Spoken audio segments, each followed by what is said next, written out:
शबरी की उम्र 10 वर्ष थी। वो महर्षि मतन का हाथ पकड़ रोने लगी। महर्षि शबरी को रोते देख व्याकुल हो उठे। शबरी को समझाया, पुत्री, इस आश्रम में भगवान आएंगे, तुम यहीं प्रतीक्षा करो। अबोध शबरी इतना अवश्य जानती थी कि गुरु का वाक्य सत्य होकर रहेगा। उसने फिर पूछा, कब आएंगे? महर्षि मतन त्रिकालदर्शी थे। वे भूत भविष्य सब जानते थे। वे ब्रह्मर्षि थे। महर्षि शबरी के आगे घुटनों के बल बैठ गए और शबरी को नमन किया। आसपास उपस्थित सभी ऋषिगण असमंजस में डूब गए। ये उलट कैसे हुआ? गुरु यहाँ शिष्य को नमन करे, ये कैसे हुआ? महर्षि के तेज के आगे कोई बोल न सका। महर्षि मतन बोले, पुत्री, अभी उनका जन्म नहीं हुआ। अभी दशरथ जी का लग्न भी नहीं हुआ। उनका कौशल्या से विवाह होगा। फिर भगवान की लंबी प्रतीक्षा होगी। फिर दशरथ जी का विवाह सुमित्रा से होगा। फिर प्रतीक्षा, फिर उनका विवाह कैकेयी से होगा। फिर प्रतीक्षा, फिर वो जन्म लेंगे। फिर उनका विवाह माता जानकी से होगा। फिर उन्हें 14 वर्ष वनवास होगा और फिर वनवास के आखिरी वर्ष माता जानकी का हरण होगा। तब उनकी खोज में वे यहाँ आएंगे। तुम उन्हें कहना, आप सुग्रीव से मित्रता कीजिए, उसे आत्ताई बाली के संताप से मुक्त कीजिए, आपका अभीष्ट सिद्ध होगा और आप रावण पर अवश्य विजय प्राप्त करेंगे। शबरी एक क्षण किंकर्तव्य विमूढ़ हो गई। अबोध शबरी इतनी लंबी प्रतीक्षा के समय को माप भी नहीं पाई। वह फिर अधीर होकर पूछने लगी, इतनी लंबी प्रतीक्षा कैसे पूरी होगी गुरुदेव?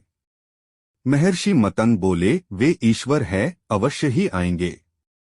यह भावी निश्चित है। लेकिन यदि उनकी इच्छा हुई तो काल दर्शन के इस विज्ञान को परे रखकर वे कभी भी आ सकते हैं। लेकिन आएंगे अवश्य।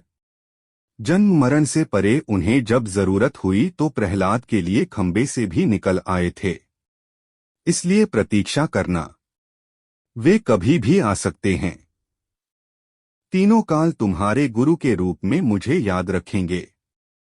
शायद यही मेरे तप का फल है। शबरी गुरु के आदेश को मान वहीं आश्रम में रुक गई।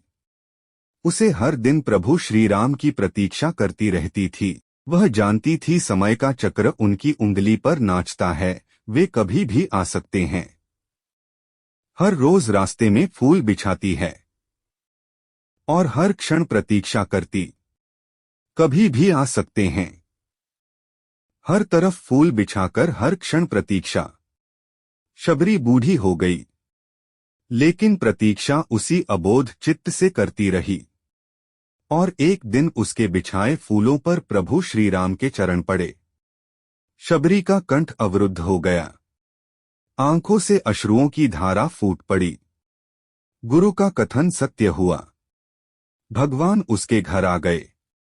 शबरी की प्रतीक्षा का फल ये रहा कि जिन राम को कभी तीनों माताओं ने जूठा नहीं खिलाया, उन्हीं राम ने शबरी का जूठा खाया। ऐसे पतित पावन मर्यादा पुरुषोत्तम दीन हितकारी श्री राम जी की जय हो। एक तक देर तक उस सुपुरुष को निहारते रहने के बाद वृद्धा भीलनी के मुंह से स्वर बोल, कहो राम। शबरी की कुटिया को ढूंढने में अधिक कष्ट तो नहीं हुआ। राम मुस्कुराए, यहाँ तो आना ही था माँ, कष्ट का क्या मोल जानते हो राम। तुम्हारी प्रतीक्षा तब से कर रही हूँ जब तुम जन्मे भी नहीं थे। यह भी नहीं जानती थी कि तुम कौन हो, कैसे दिखते हो, क्यों आओगे मेरे पास। बस इतना ज्ञात था कि कोई पुरुषोत्तम आएगा जो मेरी प्रतीक्षा का अंत करेगा। राम ने कहा, तभी तो मेरे जन्म के पूर्व ही तय हो चुका था कि राम को शबरी के आश्रम में जाना है। एक बात बताऊं प्रभु, भक्ति में दो प्रकार की शरणागति होती है। पहली वानरी भाव और दूसरी मार्जारी भाव। बंदर का बच्चा अपनी पूरी शक्ति लगाकर अपनी माँ का पेट पकड़े रहता है ताकि गिरे न। उसे सबसे अधिक भरोसा माँ पर ही होता है और वह उसे पूरी शक्ति से पकड़े रहता है। यही भक्ति का भी एक भाव है, जिसमें भक्त अपने ईश्वर को पूरी शक्ति से पकड़े रहता है, दिन रात उसकी आराधना करता है। वानरी भाव पर मैंने यह भाव नहीं अपनाया। मैं तो उस बिल्ली के बच्चे की भांति थी जो अपनी मां को पकड़ता ही नहीं बल्कि निश्चिंत बैठा रहता है कि मां है न, वह स्वयं ही मेरी रक्षा करेगी, और मां सचमुच उसे अपने मुंह में टांग कर घूमती है। मैं भी निश्चिंत थी कि तुम आओगे ही, तुम्हें क्या पकड़ना। राम मुस्कुराकर रह गए।